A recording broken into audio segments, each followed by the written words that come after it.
Hello, Mark. My name is Ben, and my student number is S044143. The title of the speech is Regina Hartley. While the best hire might not have the perfect resume, I'm a freshman in NCUE. Your company launches a search of an open position. The applications start rolling in, and the qualified candidates are identified. Now the choosing begins. Person A, Ivy League, 4.0, flawless resume, great recommendations, all the right stuff.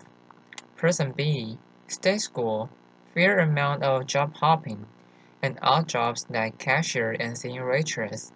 But remember, both are qualified. So I ask you, who are you going to pick? My colleagues and I create very official terms to describe two distinct categories of candidates. We call A the silver spoon, the one who clearly had the advantages and was destined for success.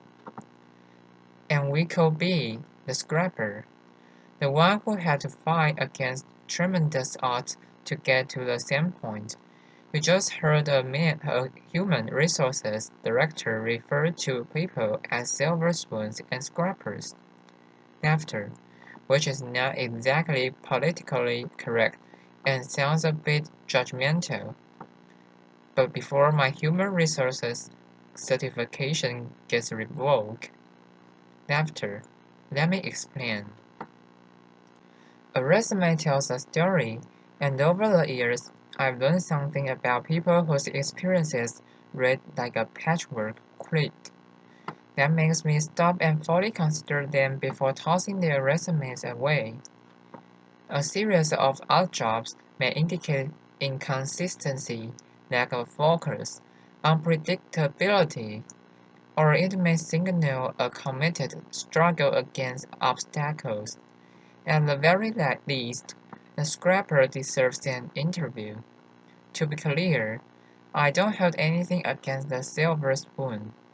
Getting into and graduating from an elite university takes a lot of hard work and sacrifice.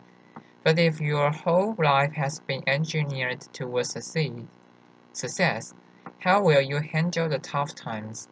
The one person I had failed that because he attended an elite university, there were certain assignments that were bent beneath him, like temporarily doing manual labor to better understand an operation. Eventually, he quit. But on the flip side, what happens when your whole life is destined for failures and you actually succeed? I want to urge you to interview the scrapper.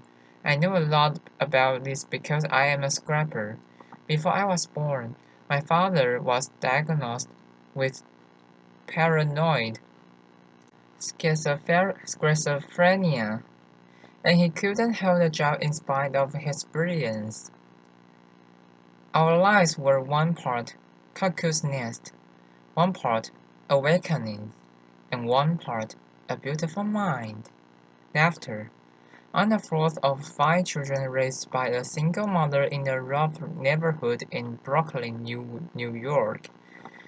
We never owned a home, a car, a washing machine, and for most of my childhood, we didn't even have a telephone. So I was highly motivated to understand the relationship between businesses succeed and scrappers.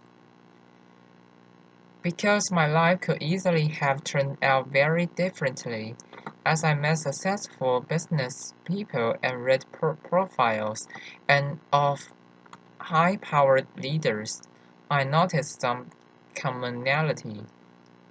Many of them had experienced early hardships, anywhere from poverty, abandonment, death of a parent while young, to learning disabilities, alcoholism, and violence. The conventional thinking has been that trauma leads to distress, and there's been a lot of focus on the resulting dysfunction. But during studies of this function, data revealed an unexpected insight that even the worst circumstances can result in growth and transformation. A remarkable and counterintuitive phenomenon has been discovered, which scientists call post-traumatic growth. In one study designed to measure the effects of adversity on children at risk, among a subset of 698 children who experienced the most severe and extreme conditions, fully one-third grew up to lead healthy, successful, and productive lives. In spite of anything and against tremendous odds, they succeeded. One-third. Terry's resume. This guy's parents gave him up for adoption. He never finishes college. He job hopped quite a bit. Goes on a sojourn to India for a year. And to the top it off, he has dyslexia. Would you hire this guy? His name is Steve Jobs. In a study of the world's most highly successful in entrepreneurs, it turns out a disproportionate number have dyslexia. In the US, 35% of the entrepreneurs studied had dyslexia. What's remarkable, among those entrepreneurs who experience most traumatic growth, they now view their learning disability as a desirable difficulty which provided them an advantage because they become better listeners and paid greater attention to detail. They don't think they are who they are in spite of adversity. They know they are who they are because of adversity. They embrace their trauma and hardships as key elements of who they've become, and know that without those experiences, they might have developed the muscles and grit required to become successful. One of my colleagues had his life completely upended as a result of Chinese Cultural Revolution in 1966. At age 13, his parents were relocated to the countryside, the schools were closed and he was left alone in Beijing to fend for himself until 16, when he got a job in a clothing factory. But instead of accepting his fate, he made a resolution that he would continue his formal education. 11 years later, when the political landscape changed, he heard about a highly selective university admissions test. He had 3 months to learn the entire curriculum of middle and high school, so every day he came home from the factory, took a nap, studied until 4 a.m., went back to work, and repeated this cycle every day for 3 months. He did it. He succeeded.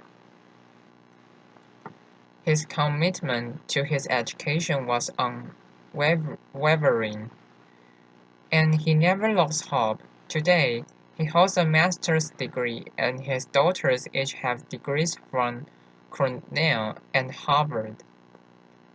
Scrappers are propelled by the belief that the only person you have full control over it is yourself. When things don't turn out well, Scrappers ask, what can I do differently to create a better result? Scrappers have a sense of purpose that prevents them from giving up on themselves. Kind of like if you've survived poverty, a crazy father and several mugglings, you figure. Business, challenges, laughter. Really? Piece of cake, I got this. Laughter. And that reminds me, humor. Scrappers know that humor gets you through the tough times, and laughter helps you change your perspective. And finally, there are relationships. People who overcome adversity don't do it alone. Somewhere along the way, they find people who bring out the best in them and who are invested in their success. Having someone you can count on no matter what is essential to overcoming adversity. I was lucky. In my first job after college, I didn't have a car, so I carpooled across two bridges with a woman who was the president's assistant. She watched me work and encouraged me to focus on my future and not dwell on my past. Along the way, I've met many people who've provided me mutually honest feedback, advice, and mentorship. These people don't mind that I once worked as a senior waitress to help pay for college. After, I'll leave you with one final valuable insight. Companies that are committed to diversity and inclusive practice tend to support scrappers and outperform their peers. According to Diversity Inc., a study of their top 50 companies for diversity outperformed the S&P 500 by 25%. So back to my original question, who are you going to bet on? Silver spoon or scrapper? I say choose the underestimated contender whose secret weapons are passion and purpose. Hire the scrapper. Applause.